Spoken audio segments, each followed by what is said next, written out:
This lady said she's dying and no doctor, no prophet or no native doctor can help her or can save her. She said it's been almost 4 months now that she met a guy in town and the guy was so handsome. So when the guy approached her, she was even surprised that a handsome guy like that can approach her. So one thing led to the other. They started talking and all that, and then that guy took her home that night because she felt, well, if she lets a handsome guy like that go, maybe she might not meet someone like that again. So she agreed and went home to the guy's house that night.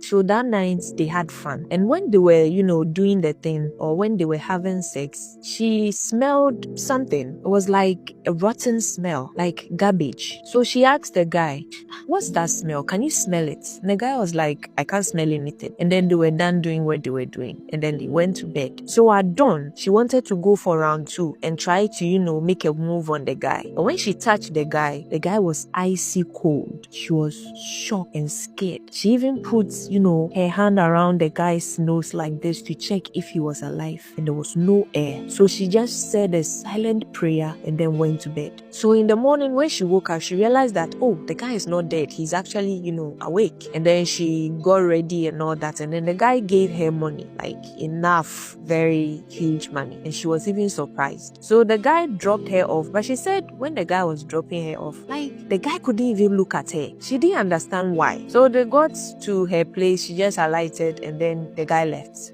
So when she got home, she tried calling the guy's number, but the guy has blocked her. So she didn't care. She was like, well, at least I got huge amounts of money from this. So if our short relationship is going to end like this, I don't care. At least I won't feel like I've been used. So that evening, she actually sleeps with her sister in the same room. So that evening, when she was sleeping, at dawn, she woke up and she could perceive a smell of blood, very pungent one, very heavy in the room. So she woke her sister up and was like, can you smell it? Can you smell that blood? I can smell blood. And her sister was like, no, I can't smell anything. She said, okay, and then went to bed. But in the morning, she had somebody waking her up, beating her, waking her up. And when she woke up, she opened her eyes. Her sister was looking at her with a disgusted face. And she also realized that the windows were open, the door were open, like the doors were open, everything was open. And she could perceive that smell, the blood again. And then her sister was just looking at her like that. So she looked at her fingers, like her hand, and realized that there was blood on her hand. And then she checked and realized, okay, so the blood smell was actually coming from her. And she thought,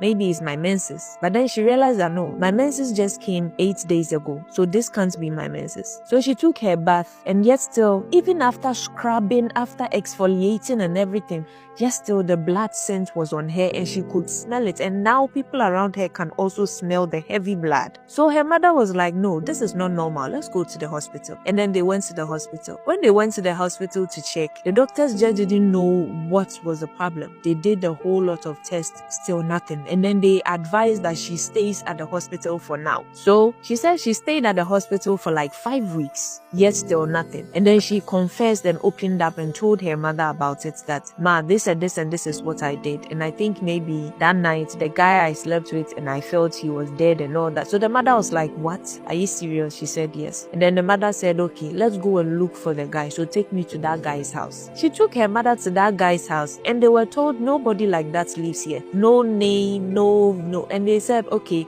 maybe the person was living there at first, but they said, no, nobody like that has ever lived here. And the one who has stayed there for so many years said, I am the one who is staying here for so many years. So I don't know who you are talking about. The lady was shocked and the mother was now scared. So they started going to churches because the blood was heavy and she was losing weight. She is not in pain, no. She is not in pain, but she can't keep food down. Whatever food she eats, she throws up. And because of that, she is losing weight drastically. She is still bleeding 24/7 every day. So the mother started taking her to churches and all that. She has been steamed. She has drunk concoction. She has done all the aquanchere she can do, everything, but still nothing. Some pastors will see her and go like, I'm sorry, but I can't even meddle in this. I can't, be involved in this. Meaning it was serious. So the mother remembered that in her hometown, there was a powerful native doctor there. So she took her to that native doctor in their village. So when they got to that native doctor, he was open. He told them point blank, you are a walking dead. You're already dead. You just have to wait till the body just goes. go spa, and that's it. You are dead. And the man told her that that guy you slept with wasn't a human being, and he left some small animals in your system, in you, spiritually. So they feed on your blood. Any food you eat, they don't like food, they like blood. So any food you eat, they will push it out. That is why every food you eat, you vomit it out. And that is why you are losing weight. And with you losing all the weight and all that, that particular guy or whoever you slept with is getting rich out of that. And the lady was like, but we protected ourselves. We used the condom. And the native doctor was like, so you think condom protects you spiritually? No, it doesn't. So now the lady says she's just waiting to die. She's not in pain. She just can't eat. And now she's just bony and waiting just to die. Ladies or young ladies out there, be very careful. Even the one you are dating as your boyfriend can turn and use you for rituals. How much more somebody you just met today and you are following the person to go and sleep with them, and you are happy because the person is giving you a lot of money. Pepper, why? So you see, now you are dying, or now you are dead. In fact, you are dead. No pastor is able to help you. No native doctor is even able to help you. You people need to understand that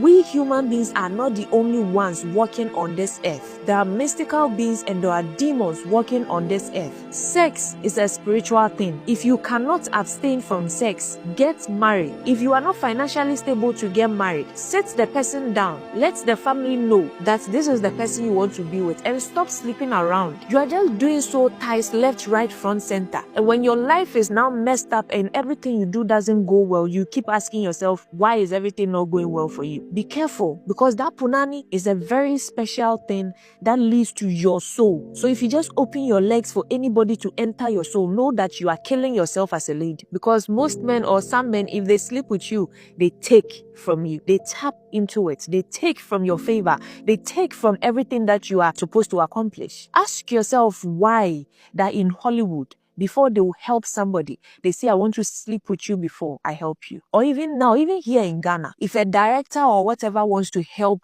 an actress or an actor, they want to sleep with you, ask yourself, what is in that sex? It's a gateway to your soul. So if you think just opening your legs, nothing will happen, I'll just use condom, I'll be fine. No, you will not be fine. Protect yourself as a young lady coming up. Let's tone down the sexual immorality and pick up our dignities. Open your legs for every man doesn't make you a boss chick. No, it doesn't. It actually makes you a cheap one. Respect yourself as a lady and guard your punani, because it's a way of guarding your future. Don't let any man just get to sleep with you. Anyway, if you have any advice that you want to give to this lady, or you know somebody who can help her or something, just leave it in the comment section. She might see it and she might read it. This is scary. This is really scary. I don't even know if she's already dead. This is scary. Anyway, case closed.